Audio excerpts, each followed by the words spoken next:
নমস্কার বন্ধুরা, আমি প্রণয় মজুমদার এবং আপনাদের চ্যানেল অ্যাস্ট্রো প্রণয় আপনাদের চ্যানেলে আপনাদের প্রত্যেককে স্বাগত জানাচ্ছি। বন্ধুরা, আমি এই ভিডিওর মাধ্যমে আপনাদের কাছে আলোচনা করব বা করার চেষ্টা করব, আপনি যখন মিথুন রাশির মানুষ বা আপনারা যখন মিথুনের জাতক বা জাতিকা, কোন কোন পাঁচটা দিক থেকে, কোন পাঁচটা জায়গা থেকে ভাগ্যদেবী আপনাকে সাপোর্ট করবেন 1433 নতুন বছরের ভিডিও শুরু করার আগে বলবো বন্ধুরা, নতুন বছরের অনেক ভালোবাসা, অনেক শুভেচ্ছা, অনেকটা অভিনন্দন রইল। তো আপনি যখন মিথুনের মানুষ বা জাতক জাতিকা হচ্ছেন, এই যে নতুন বছর, প্রত্যেকটা বছর শুরু হয়, আমাদের জীবনে অনেক কিছু ঘটনা ঘটে, আমরা অনেক কটা ঘটনা বুঝতে পারি যেগুলো মানে হয়তো খুবই ইম্পর্টেন্ট, সেগুলোর দিকে আমরা নজর দিই, কিন্তু ঘটতেই থাকে। এবং আমরা তো আশায় বাঁচি, তো আশা করব যে কিছু ভালো বা কিছু ভালো হবে। পাঁচটা দিক আমি আপনাদেরকে বলবো, যে পাঁচটা দিকে ভাগ্যদেবী আপনাদেরকে সাপোর্ট করবেন বা সাহায্য করবেন, আমি বলতে পারি বা এক্সপেক্ট করতে পারি। তো বন্ধুরা, আপনাদের চ্যানেল, আপনাদের ভিডিও সাথে থাকতে হবে নিয়মিত আপডেটগুলো পাওয়ার জন্য। এবং অবশ্যই বন্ধুরা, ডেসক্রিপশানে ফোন নাম্বার, হোয়াটসঅ্যাপ নাম্বার দেওয়া রয়েছে, ইচ্ছা হলে, মনে হলে, চাইলে আপনারা যোগাযোগ রাখবেন, কথা বলবেন।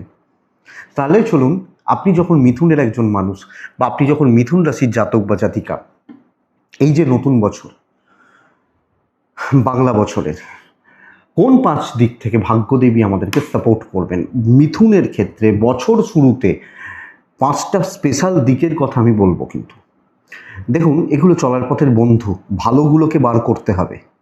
খারাপগুলো হয়, ভালোগুলোকে করতে হয়, তো ভালোগুলোকে আমাদের বার করতে হবে। প্রথম পয়েন্ট হচ্ছে, বৃহস্পতি মার্গী অবস্থায় মিথুনে বসে রয়েছে। বৃহস্পতি পুনর্বসু নক্ষত্র, নিজের নক্ষত্রে বসে রয়েছে, এবং ট্রানজিটটা যখন হবে তখন পুনর্বসু নক্ষত্র দিয়েই ট্রানজিট হবে। দেখুন, এই মুহূর্তে দাঁড়িয়ে, আজকের ডেটে দাঁড়িয়ে হয়তো 10th হাউসটা কিছুটা ড্যামেজ, কিন্তু শনি দশমে অবস্থান এবং ইম্প্যাক্ট কিন্তু প্রচুর পড়বে, প্রভাব কিন্তু প্রচুর থাকবে। তাহলে ফার্স্ট পয়েন্ট হচ্ছে বন্ধুরা, দেখুন, মিথুনের জাতক বা জাতিকারা বেশ কিছু জন হয় নিজের অথবা পেরেন্টসদের, বেশ কিছু জন, আমি দায়িত্ব নিয়ে বলছি, শরীর নিয়ে ভালো রকমভাবে ভুগছেন। এবং এরকমও কিছু জন রয়েছেন যে নিয়মিতভাবে বিগত 4-5 মাস ধরে শারীরিক অসুস্থতা চলছে। মানে আজ একটু ভালো, দুদিন আবার খারাপ, 3 নম্বর দিন ভালো, আবার 4টে দিন খারাপ, এই চলছে। মানে বড় রোগ হয়তো নয়, ভোগান্তি বা শারীরিক ওই দুর্ভোগটা, যেটা বলতে পারি। আপনি যখন মিথুনের মানুষ, এটা আপনার হচ্ছে অথবা আপনার পেরেন্টসদের হচ্ছে, অর্থাৎ মেডিকেল এক্সপেন্স থাকছে। আর মেডিকেল এক্সপেন্সও আমি বাদ দিচ্ছি, কষ্ট থাকছে। শরীর ভালো না থাকলে ভালো কিছু লাগে না, তো কষ্টটা থাকছে, তাই তো? এক্ষেত্রে বন্ধুরা, এটা আপনাকে বলবো বা বলার, মিথুনের জাতক বা জাতিকাদের ক্ষেত্রে, মিথুনের মানুষজনদের ক্ষেত্রে, দেখুন, প্রপার একটু ডাক্তার দেখিয়ে নিন, শরীর কিন্তু অনেকটা ভালো যাবে। এবং অবশ্যই ডাক্তারবাবুদের পরামর্শ নিতে হবে, ভালো ডাক্তারবাবুদের সাথে কনসাল্ট করতে হবে। 1-1.5 মাস দাঁড়িয়ে যান, 1 থেকে 1.5 মাস শরীর অনেকটা ভালোর দিকে যাচ্ছে। এবং যারা সত্যি কোনো ভুগছেন, ধরুন এমন কিছু রোগ যেটাই হয়তো খুব খারাপ হতে পারে বা খুব খারাপ স্টেজ রয়েছে, সেটা আলাদা ব্যাপার, কিন্তু ইন জেনারেল শারীরিক সুস্থতা থাকছে, আমারও থাকছে, আমার পেরেন্টসদেরও থাকছে, বাবা মার শরীর স্বাস্থ্য, এবং সেটা ভালোর দিকে যাবে। এবং এর সাথে সাথে একটা পয়েন্টকে অ্যাড করে নিন, পঞ্চমে বৃহস্পতির দৃষ্টি বন্ধুরা, মূলত বহু বোন মিথুনের ক্ষেত্রে আছেন যারা সন্তান সুখ থেকে বঞ্চিত, প্রেগনেন্সি চান কিন্তু আসছে না। যদি সব ঠিকঠাক চলে, ঈশ্বরের কৃপা থাকে, অবশ্যই ট্রিটমেন্ট করানো থাকে, তাহলে কিন্তু পজিটিভ রেজাল্ট আসার কথা। তো এই টাইমটা, এই যে বাংলা বছর, এটা হয়তো এক্ষুনি নয়, আগামী 1-1.5 মাসও নয়, কিন্তু তারপরের যে সময়টা, তারপরের ওই যে 3 থেকে 4টে মাস, মানে মোটামুটি এবছরের মিড পর্যন্ত, এর মধ্যে অনেক কিছু ভালো খবর হতে চলেছে এই ব্যাপারে, শারীরিক ব্যাপারে, পেরেন্টসদের শরীরের ব্যাপারে। তো দেখুন, দেখার দরকার আছে, এবং সেটাকে জন্য যা যা করার করুন, করতে আমাদেরকে হবে। 2 নম্বর পয়েন্ট হচ্ছে বন্ধুরা, দেখুন, বৃহস্পতির অবস্থান মিথুনে, ট্রানজিট করবে কর্কটে, 1 বছর কর্কটে তুঙ্গ থাকবে। মিথুন রাশির অর্থের যে ক্রাইসিস, মূলত আমি ধরে ধরে পয়েন্ট ধরে বলছি আপনাদেরকে, মেলান না আপনার সাথে, লোন, ইএমআই চলছে না, লোনের বোঝাতে পাগল হয়ে যাচ্ছি, ইএমআই গুনতে গুনতে শেষ হয়ে যাচ্ছি। এই টাকার যে ক্রাইসিস, আমি জানি না কোথা থেকে আসবে, বলা সম্ভব নয় এক্ষেত্রে এখান থেকে, কিন্তু এই যে টাকার যে চাপ, মিথুনের মানুষজনদের ফাইন্যান্সিয়াল প্রেসার কমবে, ম্যানেজ করতে পারবেন, কিছুটা স্যালারি হাইক আসতে পারে এবং আরও কিছু ইনকাম সোর্স খুলতে পারে, ইনকাম, এবং সেটা স্টেবল হবে না। কি এরকম যে লটারিতে 5,000 টাকা পেয়ে গেলাম, চলো সামনের মাসে পাবো কিনা ঠিক নেই, পেয়েছি, এটা এরকম নয়। কিছু ইনকাম সোর্স খোলা, ফ্লো বাড়া, এবং ধরুন আমার হয়তো ইএমআই যাচ্ছে মাসে 30,000 টাকা, আমি হয়তো 35,000 টাকা মাইনে পাচ্ছি, তো আমার সংসার চলছে 5,000 টাকায়। আর একটা যদি সোর্স খুলতে পারি যেখান থেকে আরও 5-7 হাজার টাকা এক্সট্রা এলো, তো ভালো হয়। সেই চাপটা কিন্তু, সেই ফ্লোটা কিন্তু বাড়ছে।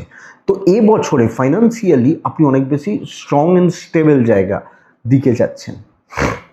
এবং যাদের এরকম প্রবলেমগুলো চলছে বা যাদের এই ধরনের কোনো সমস্যা চলছে, আমি বলবো যেভাবে হোক চেষ্টা করতে হবে যে যাতে জায়গাটা বেটার করতে পারি, পজিটিভ করতে পারি, পজিটিভ রেজাল্ট বার করতে পারি, আপনি মিথুনের মানুষ হলে। 3 নম্বর পয়েন্ট, এটা আরও ক্রুশিয়াল, গুরুত্বপূর্ণ পয়েন্ট, যাদের মিথুনের জাতক বা জাতিকাদের, যাদের দীর্ঘমেয়াদী বলছি কিন্তু, জ্ঞাতি শত্রুতা, পারিবারিক শত্রুতা, লিগাল প্রবলেম যাদের রয়েছে বা যাদের চলছে, ধরুন আপনার 5 বছর ধরে কেস চলছে, একটা প্রপার্টি নিয়ে কাকা জাটাদের সাথে লাস্ট 3 বছর ধরে মুখ দেখা দেখি বন্ধ, খুঁড়তো জাততোদের সাথে, অনেকেরই এই ধরনের সমস্যাগুলো থাকে, অনেক মানুষের এই ধরনের প্রবলেমগুলো থেকে থাকে। জ্ঞাতি শত্রুতা, পারিবারিক শত্রুতা, পারিবারিক বিরোধ, প্রপার্টি নিয়ে কোনো রকম সব সমস্যা এবং লিগাল ইস্যুস চলছে, দীর্ঘস্থায়ী চলছে, তারা কিন্তু বেশ পজিটিভ রেজাল্ট পাচ্ছেন, প্রবলেমগুলো সর্ট আউট হবে, সলভ হবে। এবং ধরুন এরকম থাকে অনেক ক্ষেত্রে, ধরুন আমি থাকি কলকাতার গড়িয়াতে, আমার হয়তো ফ্ল্যাট রয়েছে, আমার দেশের বাড়ি হয়তো বীরভূমের কোনো একটা গ্রামে, বা আমার দেশের বাড়ি হয়তো বর্ধমানের কোনো একটা গ্রামে, হয় না, অনেক মানুষ থাকেন, তো তারা সেই প্রপার্টি সেল করে পয়সা পেতে চাইছেন। এই যে ব্যাপারগুলো, এটা কিন্তু সময় এটার। তো আপনি যখন মিথুনের মানুষ, আপনি এই ব্যাপারটাকে, এই জায়গাটাকে প্রপার ট্রাই করবেন যাতে এই সেল আউট হয় জায়গাগুলোকে, যাতে এই ধরনের ঝামেলা, জ্ঞাতি বিরোধ, ভাতৃস্থানীয় ব্যক্তিদের থেকে বিরোধ, প্রবলেম, অশান্তি, এগুলো যাতে মেটে, আমাকে চেষ্টা করতে হবে যাতে আমি মেটানোর ব্যবস্থাটা করতে পারি আমি যখন মিথুনের মানুষ। 3rd পয়েন্ট, আমাকে প্রত্যেক ক্ষেত্রেই চেষ্টা করতে হবে। 4 নম্বর পয়েন্ট, বন্ধুরা দেখুন, সবচেয়ে বড় কথা হচ্ছে যে এই বৃহস্পতির প্রভাব এই মুহূর্তে মিথুনের দাম্পত্য জীবনের ওপর বেশ ভালো রকমভাবে পড়বে। আমি অনেক কটা দিককে এখানে অ্যাড করব।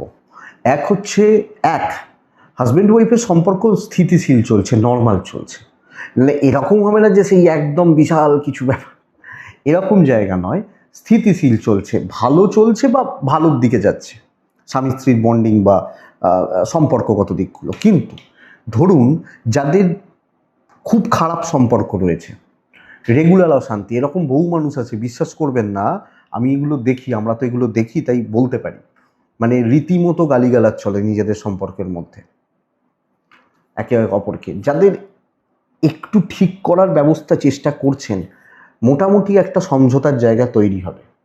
বহু হাউসওয়াইফ আছেন যাদের ইনলস থেকে প্রবলেম আছে,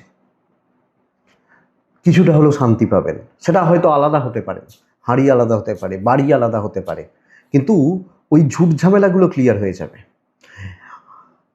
এবং এক্ষেত্রে বলবো বন্ধুরা, ধরুন আপনার ডিভোর্স হয়ে গেছে, আপনি নতুন করে বিয়ে করতে চাইছেন, হয় না অনেকে ডিভোর্স হয়ে গেছে, ধরুন এখন 35 বছর বয়স, ডিভোর্স হয়ে গেছে, হয়তো বিয়ের দেখাশোনা করছেন, অথবা যারা বিয়েরও দেখাশোনা করছেন,